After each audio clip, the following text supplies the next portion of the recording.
to do them on screen. And you have to trust your business partners, okay? Number one, and you have to like them as people. And so I told, this was sort of like negotiating, we're coming to terms and all that stuff. I said, I really want to get on a Zoom call with Tosca, because I just like needed to know like if we vibe. Like within like 2 seconds, she's got her dog, there's like kids coming in the room. I was like, this is my girl. I just knew, you know? And so we did the deal, and it's this big fucking deal for me, right? And she comes to the Kentucky Derby. And because why not? I figured start as you mean to go on. We are going to be in business together for a decade, God willing. So let's just rip the Band-Aid off and go to the Kentucky Derby. And I will never forget it. We gave her my mother's house, okay? We were like, Tosca lives right behind me. It's like, Tosca, here's my mom's house. Mom makes chicken salad for all these people. The best chicken salad of my life. Every time I see Maxine, I'm like, Maxine, did you make it? Where is that? That's my mom. Mom, this, I think even you can make this. It's really good. So my mom serves this lovely chicken salad and this lovely salad and all this stuff, and then she wants to just like leave her house because, you know, you want it to be sort of like a hotel, you don't want to be interrupting them. So the one thing you don't ever do with Sterling is you don't leave it if it has been in salad dressing, okay, because it'll get pitted.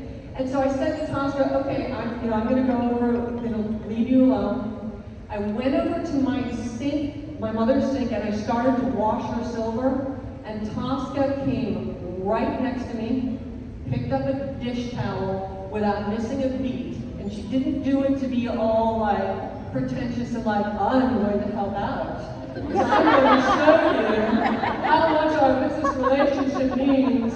Pass me the fork, dear. No. Woman to woman, she just came in and dried as I watched, and I thought, that is exactly who I want to be in business with. And you will come here, and I am here because you have that attitude. You work your fucking ass off, you're smart, and you're real. And I love it. I am here for this friendship right now. I could watch this friendship all day. That's pretty awesome, actually. I'm like, I think I can start pacing, I'm not sure. We'll just walk it like a runway. Here we go, take a runway. It really has been the most incredible relationship, though. And also, I would never have gone to the Kentucky Derby. But JR, Jess, Paul sent me a message. She goes, I have this crazy idea. What if you guys came to the Kentucky Derby? I was like, is this a real question? Sure. And I called my mom and I was like, fuck, she said yes.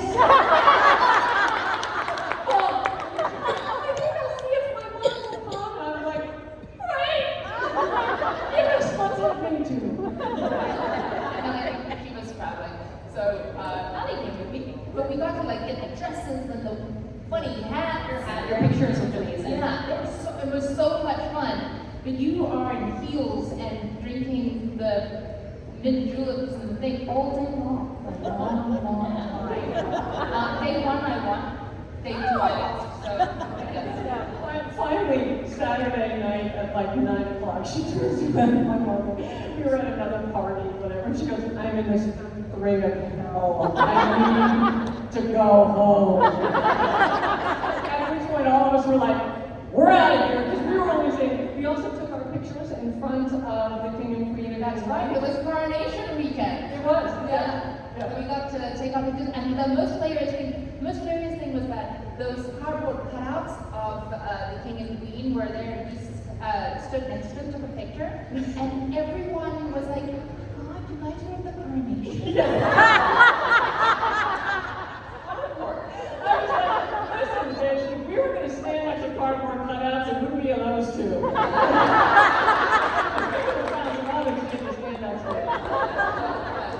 was a great weekend, but it was like also a really amazing time to spend time with you and your family and get to know your husband and your daughter a little bit, and Maxine.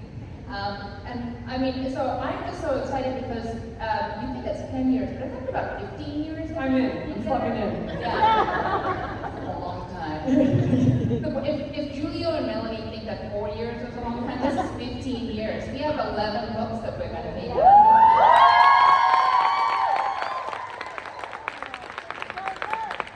So it's going to be exciting. We start with Rock Lover. I was going to say, what's Tosca for you? What made you fall in love with the Black Dagger Brotherhood series? The chicken salad. That was the selling point. That was it. Ultimately, I was like, I don't know about these books. Oh, chicken salad. No, I mean, I read them. I understand. No. I read them years ago. I read Rock Lover. And it just sort of sticks with you. When you read Rock Lover, it just sticks with you forever. It just resonates with you, right? And I never in a million years thought that J.R. Ward would even answer an email. It never even occurred to me because I was like, and then I think just last year I was like, you know what, suck it up, Tosca, suck it up. And I sent the message. And she responded, and I was like, oh my God! And then she's like, I want to have a Zoom. And I'm like, and then we got in, and I was like, nervous fangirling, and I'm like, I am a normal person. Yeah, because I'm such a fucking cry. No offense. This shit only looks like this shit. That is not what's on the inside. I'm just saying. But I was like, and then while we're on the Zoom, dogs. I'm like, no. Kids. you know, I'm very professional. But then it ends up being this really great conversation. I'm like, oh no, now we're friends. This is great, actually. Yeah, like so in the middle, like Friday night of we've been to this brunch and stuff and all this stuff, and it's like 12 o'clock at night. I go to bed at like 8:30 and get up at like 5. You know, so I turned around to my husband and I was like, I think we're friends. I know, I think we're friends, right? Yeah. Also, apparently, excuse me, Ms. Musk, you and I have the same birthday. April 19th, and that came out. And I couldn't believe it. I was like, oh my God, maybe we'll get along. Nailed it. I was going to say, April 18th, you're in your full-blown Aries season right now, then. I love it. So, JR, are you going to plan on being on set for the films? I know a lot of authors are, but some... Okay, so I'm a business, this is a creative endeavor, you know, all that stuff. And the creative side happens at my desk with my dogs and the boxer shorts and everything, okay? But the rest of it's fucking business, okay? And I try not to get sentimental about stuff, because that's just not going to help anything. Because I don't make permanent decisions based on temporary emotions. So I turned around to Tosca, and she was like, so you're going to come on sex? I was like, yeah, I really do, because I've never seen anything been shot. I mean, I've watched like TV and movies my entire life. I've never been on a set before. I'm really excited about that. And she's like, you're going to cry. I'm like, I'm not going to fucking cry. And she's like, everyone cries. And then, like a day later, I was imagining an actor speaking a very specific line in the books, which is welcome to the wonderful world of jealousy, you know, whatever. And all of a sudden, I'm going to cry. I'm going to cry. I'm going to be sitting behind watching her what she does. And I'm excited to be her biggest cheerleader. Because she's in charge, and you know, I'm in charge of the books. I'm in charge of the writing. What you can do in a book and what performs in a book is very different than what you can do on the screen. And she's the expert at that. And so I feel like my job is to just support the fuck out of her, which I find very easy to do. Thank you. I'll support you guys, obviously. It's really hard to make a movie with 5 or 6 or sometimes 7 exceptionally beautiful men. This is gonna be a hard job, but we're gonna do it. Cast control, we're taking it to the team, okay? So when is casting potentially going to start, and JR, will you be involved with at least the casting process as well? You know, Tosca's really in charge, and so my job is to, when she comes forward, she knows so much more about what will someone will be able to do on screen. I have no expertise, no training, no experience other than, well, dang. Very happily married, have been known to window shop. Okay? So I look forward to making sure that the iconic natures of the characters kind of can breathe through them, but that's her decision, and my job is, here's the thing, if I don't trust her completely to make the calls, then I'm in the wrong fucking business relationship, right? So she's in charge, but I would love to be able to help and support in any way I can, because ultimately, your product is my book, so it's a good partnership, I know, but I know where I stand, and I'm underneath.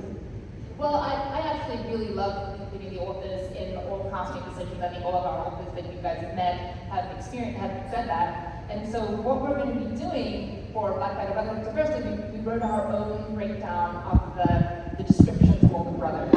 And then we combed through it again. And then we combed through it again. And then I sent it to Jess and I said, what have I got? What have I missed? And then I think we added a couple of lines, a couple of like intriguing things. I was like, oh yeah. Like during the casting call, he must drop a pencil and then just...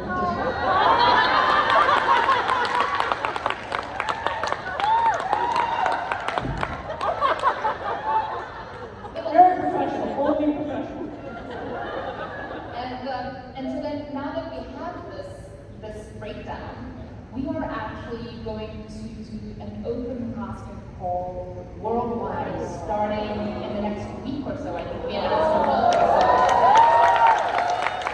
And we have everything set up, and it's going to be really exciting because I hope that we find some people, some men from all over the world, by the way. We're looking everywhere because our brothers can have accents. Yeah. They have accents. And so, in fact, oftentimes when you're reading the book, it'll say it speaks in his accent.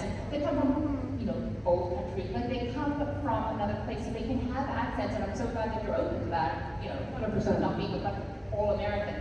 And then we get to see some of the most incredible, beautiful talent coming from the entire world. And so I hope that more and more people, I hope that a lot of people submit, and then we get to watch them together. And I'm like, and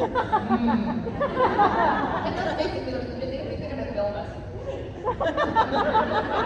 I'm just so excited to see the actors that are potentially going to portray Raph. Can you imagine at our next PassionCon and you just have the brothers walk on stage?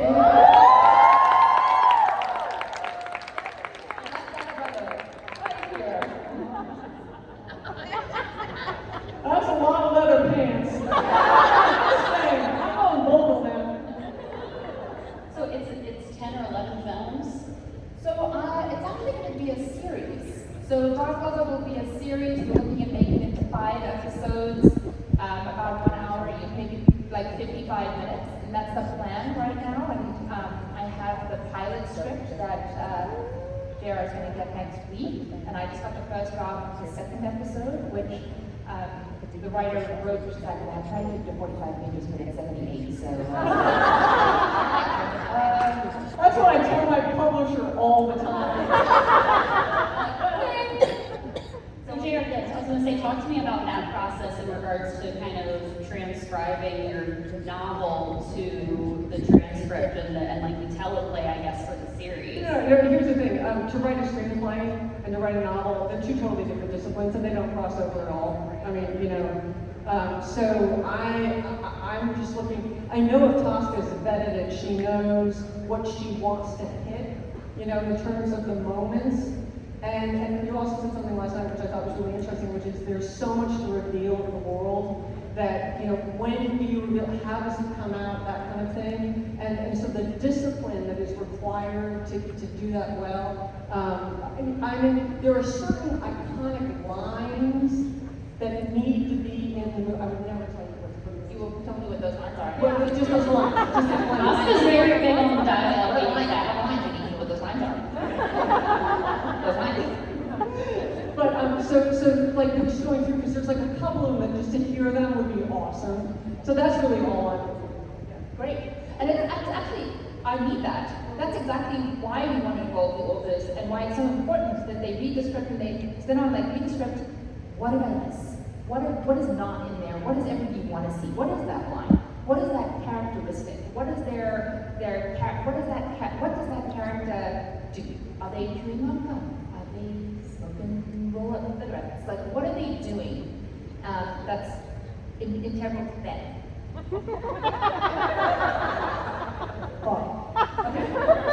What are they doing? So yeah, so can I ask you a question, just because I've been wondering, really as a professional, what are you going to do with the sex scenes? Because we can't be like banging on screen. Like, how are you going to, sorry, I realize now this may not be the place to ask this question, but how are you going to deal with the intimate parts of things? Well, there's a wonderful thing called intimacy coordinators, and that's their job. No shit! This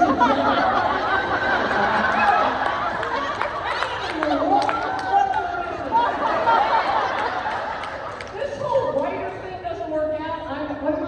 An intimacy coordinator. It's all about the best friends and handcuffs, or? No, I literally, you'll have it in the script, like here it is in the script. And so the actors will read it, and everybody will read it, and then before we even start, I'll have the actors read the book version of it, which is a little bit more detailed. And then,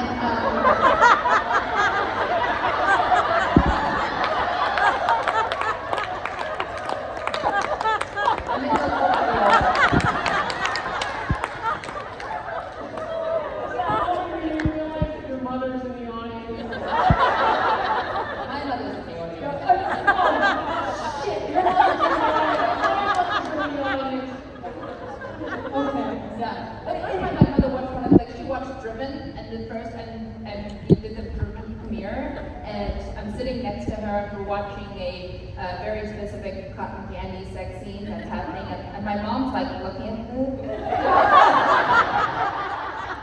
And she turned to me afterwards and she goes, "Who are you?"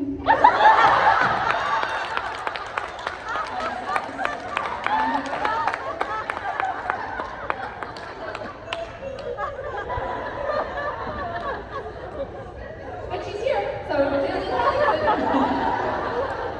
she's here and she's listening to everything you're saying. After this, both of our mothers come up separately and are like, "You're grounded." You can't hang out anymore. But it's, those sex scenes are, they're great, and they're definitely, they're vampires. They're a little bit more aggressive. That's what she said.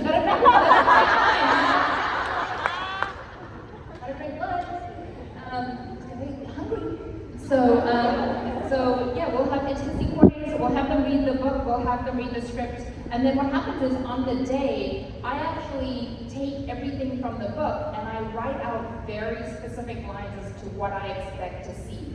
And I give that to the intimacy coordinator and I say, I expect to see these things that are happening when you go to rehearse. And then I send them off to rehearse for about an hour. And I go, you can go and rehearse for an hour, then I'm going to come in, and I'm going to look at it, and then I'm going to adjust according to how I actually want it to go. In the background, there's just like, boom, chicka, what? Like the Jeopardy thing. Sadly, no. It's very mechanical. It's like, and actually, Margie's back there. Look, before we had intimacy coordinators, I would actually coordinate all of the scenes, and you basically choreograph it like a dance. So it's like a ballet. So there you do the whole thing first, you talk it through, then you do the whole thing with clothes on, and then you do the whole thing sort of peeling back the layers so people get more comfortable. But when we first did it, I would just talk through everything, and like when we did Hollywood Dirt or Aftershock Afterburn, and all these different movies, and I would talk into it like, and hand goes down the face, and cup the breast, and and down the head, and up and knee goes over the shoulder. No, I'm just doing all the And the inside of the leg. Okay. I'm just going to go on a limb here. This whole thing about being a successful film director, you have another job, girlfriend. I'm not the only one who's got another job. So I do all that, and then Margie, who's back there, has to listen to it all because she's like in the editing, and everyone's just doing exactly, all the actors doing exactly what I told them to do. Where to kiss inside of me, going down, and then like 3 kisses down. And I like literally spell out every single thing so everybody knows exactly what's going to happen next. The actors are fine, it's a choreography. And there's Marty in the editing going, oh my god, if I hear Tosca's voice, I'm just gonna, and so she has to turn the whole thing on mute so that she can actually like, oh, it's a beautiful scene. And see what's happening here. So instead she's just like, and then I have so many of our guys who have been in the earlier films, and they're like, I can't get Tosca out of my head. And like they're with their girlfriends and they're like, hello.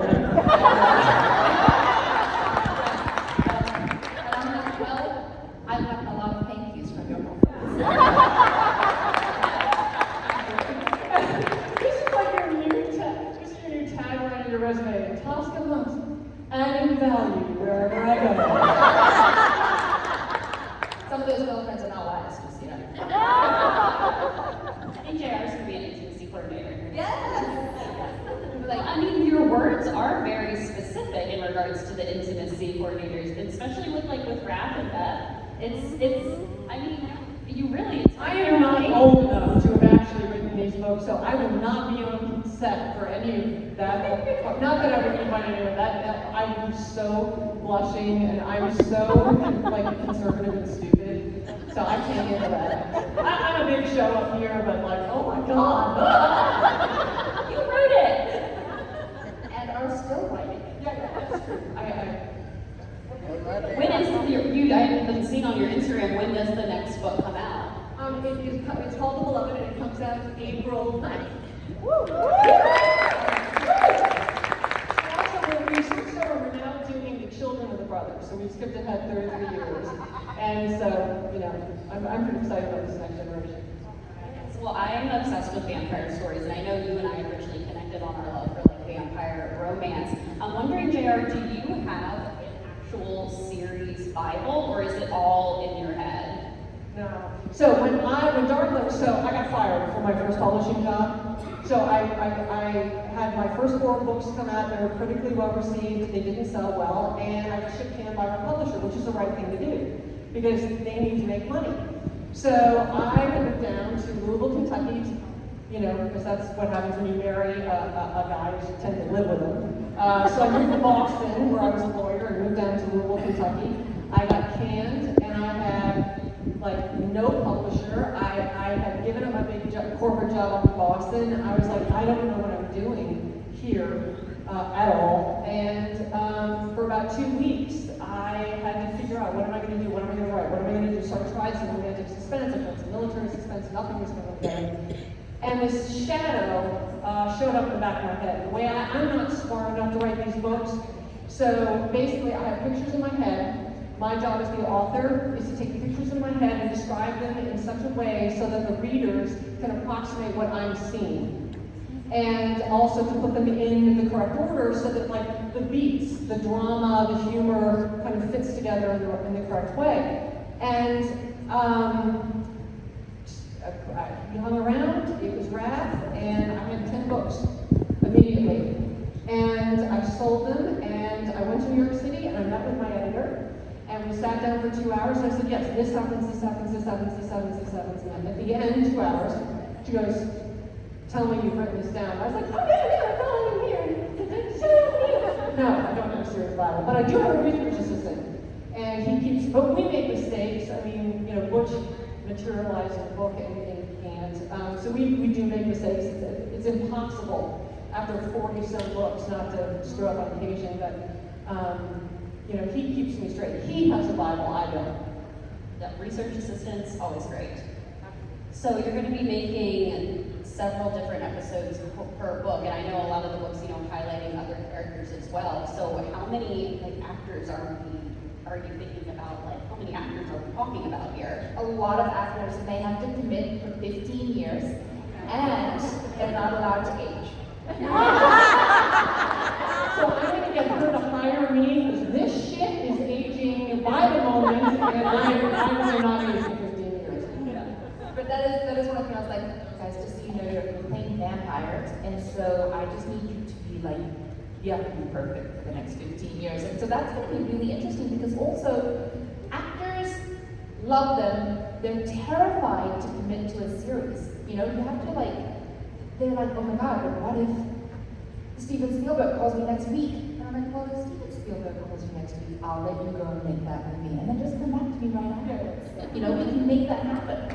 But it is really hard to get actors to commit long term. So this one, when we're going out and we're doing open casting, I'm really hoping that you know, it's a requirement. Anybody who's coming to us knows this is a commitment. This is like a supernatural commitment, like a Vampire Diaries, like Buffy the Vampire, like all of these series. You want that commitment because this is bigger than that for me.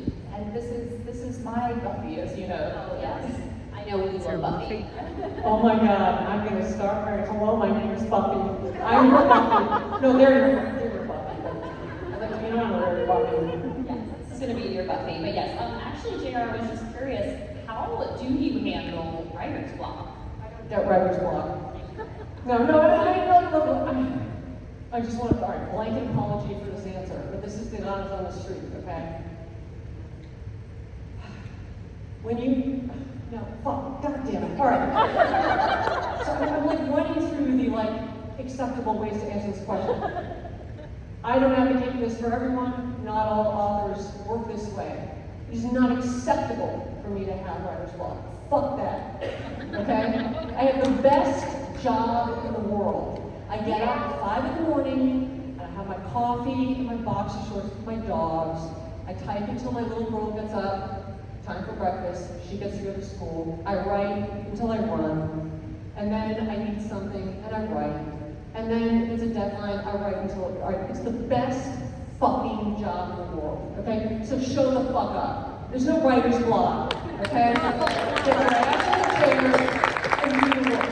And if you can't do your work, then figure out what's going on that's blocking it. It's not the writing. It's usually like, I got a hair across my eyes about something. Yeah, well, get the hair off your ass and get to work. So there's no writer's block in my household. Sorry.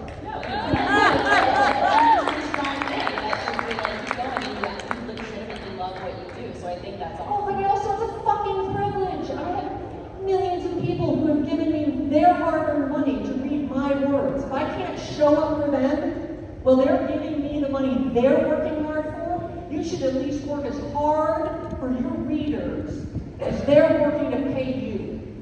So there's no fucking wrong with that.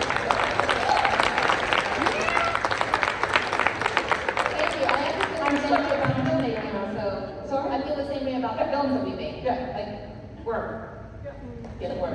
So Tosca, when you do the worldwide casting, and we are going to open up to some questions as well before we end here, but Tosca, I am curious, so it's going to be a requirement for the actors saying hey, worldwide casting, these are going to be the roles that you're going to type of roles you're going to have to play, and also the longevity of it. So making sure that they can definitely honor that commitment.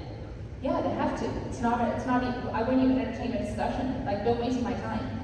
You come in, you commit, or come for another movie. Just don't choose this lifelong commitment. This is a 10, 15-year commitment, and I want you in, or I don't want you to waste my time. And you said you did the outline. Done the outline, yeah, and it's going to be great. I think how we're planning on doing it, because we don't want to give away the script or anything like that, although there's a book, just don't get it. But I actually just want these guys to initially just say, the plan is what's your name, where are you from, and then tell me a favorite memory of, what coming up with a plan, because I actually just want to get to know their personality. I want to know, can they speak? Do they feel good on camera? Because a lot of these may not be the most professional actors, but I can train them. And so it's just can you speak? How comfortable are you on camera? How committed are you? Do you look the part? Can you pull this off? And that's what we'll focus on, and then we'll go into auditions. But I think it's really important for me to know their personality and their voices, because a voice is really important. I'm hoping we have a lot of the actors at the next PassionCon. Oh yeah. And they have to come to PassionCon. Yes. And I'll be here again. Yeah.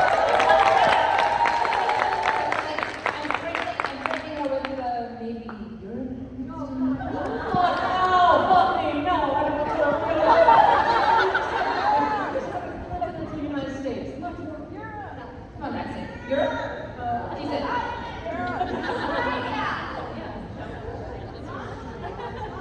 What was that? Mom's like, yeah, we're going to Europe. Good shopping over there, that lot right there's there. great shopping, you'll love it. Yeah. Before we open it up, JR, I'm curious, I know obviously you're very mentally strong with how you're writing, but do you... I was like, when she said you're very mentally, I thought, what's the next word? I would take strong, yes. And I'm sure you've gotten this question before, but what advice would you give aspiring writers who have an idea, have a story, wanting to write a novel, have like a whole character list in their head? What advice would you give? Okay, so here's the thing, and I mean this honestly, and I just want a blanket apology. This is not for everyone. Everyone has their own way of doing things. What's right is what works, okay? So, what works for me may not be what works for you. The single most important thing that you can do if you're a writer is sit down and fucking write, okay? Don't wait for the perfect word. Don't wait for the perfect moment of inspiration. Don't wait until your life is quiet. Cut out starting 30 minutes a day. It doesn't matter if it's shit. I have written shit. Some people would say I published shit. I have written shit. Nora Roberts says I can fix anything but a broken page. We all, when you start out, when you're starting to learn beginning, middle, and end, you have to figure it out. I've written partial manuscripts for years before I was published. Just get it on the page and be disciplined about it. If you can spare 30, 45 minutes a day, do it 3 times a week. And during that 45 minutes, nothing else matters. Okay? Unless someone in your house has an arterial bleed, you shut the fucking door and you tell them, go get your father. You want your mac and cheese? Get dad. If there isn't daddy, get the fucking dog to make you dinner. Okay? This 45 minutes, mommy is sitting down and I'm sorry, or if you don't have kids, that's great. Honestly, there is a discipline that is required, and if you love what you're doing and you really have these things in your head, then give them life. And don't be sentimental about it. You cannot afford to be sentimental, okay? Because if you don't have the courage to take up that space at the computer, then what is in your head being honored properly. So honor it with discipline, get those words on the page. I'm no different than anyone. I'm not especially smart. I'm not particularly funny, but I'm no different than anyone else. I just show up, and that's all that's required. It really is all that's required. I think you're the funniest person I've met in this whole Also, she's pretty smart. So, Does anyone have any questions? Okay, hold on. This is Maggie. Go. Hi, I just wanted to say there's a little clarification on the whole intimacy coordinator thing. You're describing intimacy coordinator, you're describing a fluffer. Just like that. we don't have those on the side. Is there a union for that? For continuing education requirements? I'm just asking for a friend. Okay, my question is, because we did the flashback through Darius later down the line, which will be past the 15 years, are we going to put that kind of somewhere at the beginning? All right, listen. Mine cost 15 years, actually. Darius, the flashback with Torment? No, Darius, the story with this thing, and my agents are going to kill me.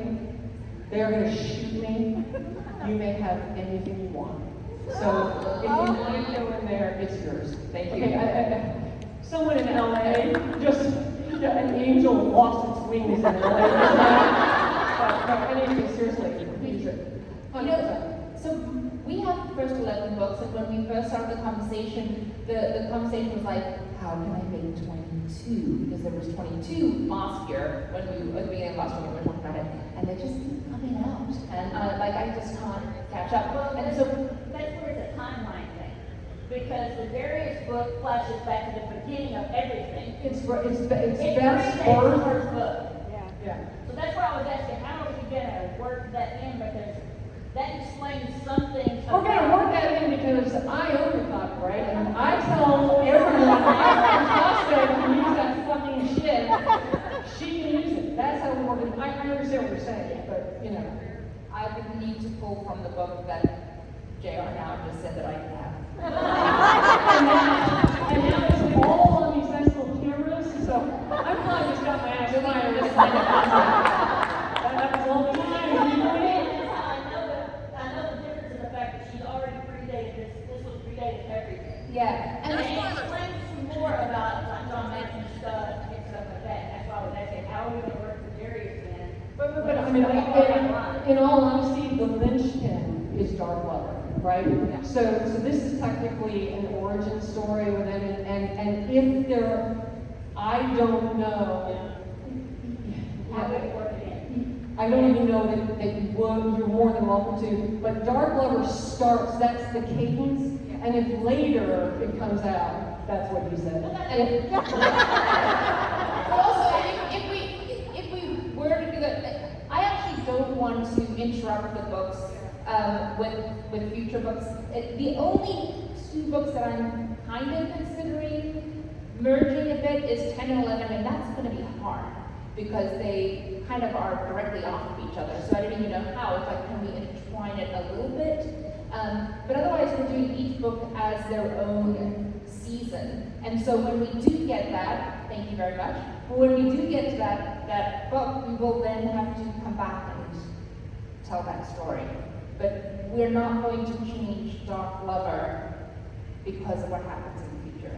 In a future book, if that makes sense. Thank you. Very interesting and very passionate fan question there. I enjoyed that. I feel like I feel like we're all getting a very intimate experience of like developing this series together. she's like, this feels like a fever dream. Welcome to the party. Go ahead. JR, by the way, it's a pleasure. You've been amazing to listen to. But I have a little bit of a question, it's a writer question, which is you just seem to have a full-on attack for your writing. How do you approach the editing? All you're going to say is that the same way, you just do it. But, you know me! No, you just fucking do it. I don't want to turn this into a Nike commercial, but like, you can't, emotions are great. I mean, they're part of what makes life worth living. The good ones, the bad ones.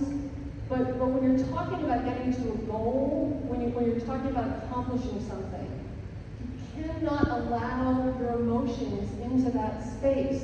There's plenty of space in any life to have those emotions and let them breathe and to live your authentic life and all that stuff. But when it comes to the work, you have to just set it aside. It's not going to do me any good to not really look dispassionately about what I've written because everyone else is reading what I've written. So I have to look at it like someone else did, you know, like dispassionately. Emotion is not welcome in those spaces. And drawing those boundaries is really important for productivity. I don't know, is it wrong? No, not at all. It's the same thing when you're editing a movie. So we'll watch our movie tonight and we'll talk more about how that, the editing process there.